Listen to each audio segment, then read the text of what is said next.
Dan and Swampy had a brilliant idea, and they had a great concept for it. And it came to Marvel, and it was an idea too good to be denied. And the powers that be said yes, and then asked me to be the keeper of the flame for the Marvel characters, and be the consultant to work with them. And then we just ran from there. It was a very collaborative but iterative process. They evolve their creative over time and keep working it, coming up with better gags and making changes as they go. So that was amazing to behold. You know, it's fun. Anytime you can bring something like what we do into the world that they create, it's going to be different. And sparks are going to, I mean, it's the creative energies, I think, that come from these two different worlds complement each other in a good way. And so I was excited. So what do you want viewers to know before they watch that episode? Well, you know, I don't think anybody's going to watch this show that hasn't seen it before. You're not going to creep up on somebody with Phineas and Ferb. I mean, everybody knows it. The fan base is huge. People watch it.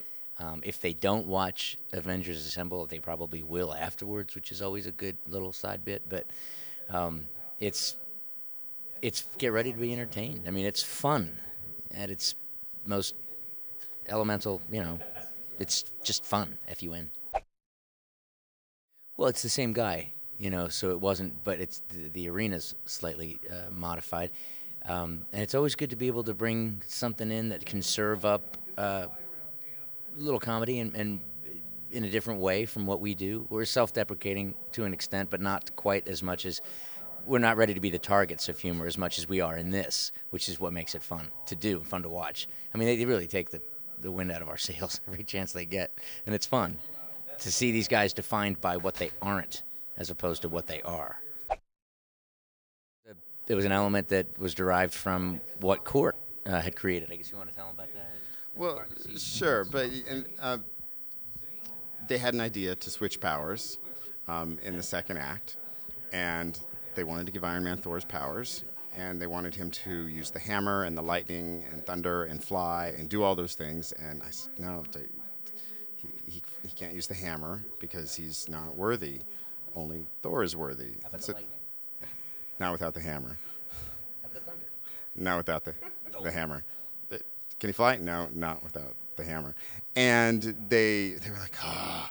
And then next time we come in, it's there in the animatic. They're like, this is funny. So they turned something that was frustrating into comedy. And then... Well, we just had to... It's just a funny moment holding the hammer. It's just... And I've got the faceplate on the whole time, so there's a stoicism. It's nice because that's what Iron Man is. He's movement combined with absolute stillness. There's an economy in his... So he's holding the hammer, and he doesn't know how to get it to work. Just think... How do you turn it on? You know, there's a dryness to it that's really... You saw it. Yeah, I mean, that's to me, to be a part of that kind of comedy, I was a bystander. I happened to be in it and a part of it, but I was also a witness to it, and it was really... it's just funny, man. I mean, I'm simple, and I've never been a part of anything funnier, and I don't think I will, than that little chunk of time right there where nothing's said. That little pause where we're both kind of waiting for something to happen. Two men of action, you know.